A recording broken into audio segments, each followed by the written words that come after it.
Sir medical కాలేజీల విషయంలో కూడా మీరు వచ్చి 100 డేస్ కూడా కంప్లీట్ కాలేదు. అంటే లాస్ట్ గవర్నమెంట్లో తీసుకొచ్చిన మెడికల్ కాలేజీలు ఆగిపోతున్నాయి. తర్వాత మెడికల్ సీట్స్ అన్ని ఆయన ఇచ్చిన జీవో ఒకసారి చదువుకోమని. ఆయన ఒక జీవో ఇచ్చాడు, ఆయన ముఖాన్ని తగిలిస్తారు రాష్ట్రాన్ని తిప్పేదానికి. ఆ జీవో పెట్టి ముఖంలో తగిలిస్తే ఆ జీవోని కాకుండా ఏం అమలు చేసావో చెప్పాలండి పని. నేను స్ట్రైట్ కోసం అంటే ఆయన బాడీకి గట్టేసి తిప్పుతాం ఆ జీవోని. ఏ జీవో ఇచ్చాడో మీరే చదువుకోండి ఒకసారి పేపర్లో.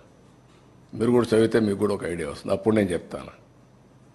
ఇలాంటి నేరస్తులకి నేను చెప్పేది ఏంటంటే, బాబాయిని చంపి నారాసుర రక్త చరిత్ర పెట్టేసి తప్పించుకోవాలని ప్రయత్నం చేస్తే అన్నిటిని జరగవు. ఎన్ని తప్పుడు పనులన్నీ చేసి వేరే వాళ్ళ మీద దోసేయాలనుకుంటే జరగవు. ఆ రోజులు అయిపోయినాయి. చెవికి కట్టి చూపిస్తాను ఊరంతా తిప్పి, పిచ్చి పిచ్చిగా అనుకుంటున్నా ఏం చేసావన్నీ కూడా. అంత ఈజీగా ఆలోచించాలి.